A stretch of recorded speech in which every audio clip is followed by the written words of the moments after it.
DC's iconic cherry blossoms are one step away from peak bloom. Just 4 hours ago, the National Park Service announced the blossoms have now entered stage 5 of 6. This is puffy white, mind you. Stage 5 can last anywhere from 2 days to a week, depending on just how warm it gets outside. The blossoms entered stage 4 3 days ago on March 12th. Now, this year's peak bloom was predicted anywhere between March 23rd and March 26th.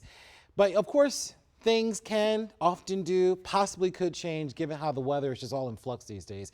Caitlin McGrath joining us right now. And with that as well, Mike Litteris of the National Park Service is joining us to talk about the next stages as well. We've been talking with Mike a lot over the past couple weeks. Mike, this is really your Super Bowl right now.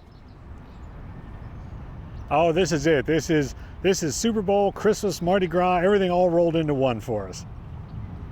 Oh man, and Larry, we often talk about how forecasting the predicted peak bloom of the cherry blossoms, no easy feat, not dissimilar from forecasting the weather. There is so much that can change. But Mike, interested to hear your perspective on how this cherry blossom season is going. We are flying through the stages. We are absolutely flying through the stages. We went from stage 1 to stage 5 in only 13 days.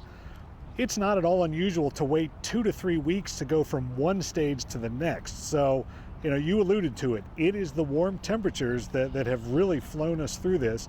We knew it had been a warmer than average winter. We were looking at a long-term above average forecast when we made that original peak bloom prediction.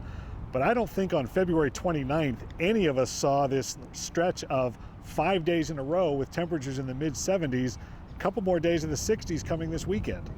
I know it certainly has been a treat out there, but of course it comes with implications as well.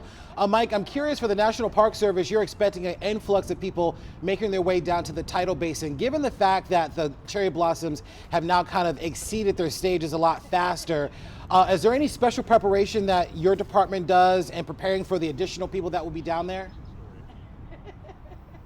Yep, we've tinkered with our plans here in the last 24, 48 hours, realizing that the crowds will start actually coming this week. We weren't looking for them until next weekend, so we'll have additional park police forces on hand. We'll be putting up some additional tents to talk to people and give them information about the blossoms. So yes, a little bit of a scramble, but we'll be ready for folks to come down this weekend. And we can't talk about the cherry blossoms without talking about our beloved Stumpy, who we see there behind you, Mike. A lot of folks thinking about Stumpy because it will be one of many trees removed in part of a really important process that's about to take place, right? The reconstruction of the seawalls. Because behind you, Mike, it looks like the water is about 20 feet higher than it should be. But for those worried about Stumpy, word on the street is it's not completely going away. He's going to head to the National Arboretum. Correct. One of the reasons we made the announcement about the seawall construction when we did is we want to give people an opportunity to come down and see Stumpy, see the tidal basin one last time before we go into a couple years of construction, which will span a couple of peak blooms.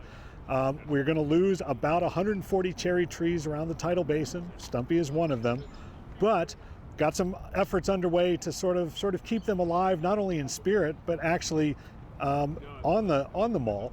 Our friends at the National Arboretum are going to do some clippings of Stumpy. They'll propagate some genetic matches, essentially clones, that we'll be able to plant on the tidal basin once the work is done. And all of the trees will be mulched. That mulch comes back to the National Mall. It goes on the tree roots of the living trees, gives them protection, and as the mulch breaks down, it becomes soil, and it will provide nourishment for trees for generations to come. So there is a very beneficial second life for all of these trees, even after we've had to take them down. And no doubt a fascinating process. Mike Litteris with the National Park Service, thank you for your time, sir. Have fun. Of course, we'll see you down there soon as well. Thank you, sir. So now that the cherry blossoms are now at stage 5, peak bloom could come at any time. Before you head to the tidal basin, check out our cherry blossom special report. The Chief Topper Shutt has everything you need to know about the cherry blossom season here in Washington. You can watch it right now on WUSA 9 Plus. It's available for free on most streaming services.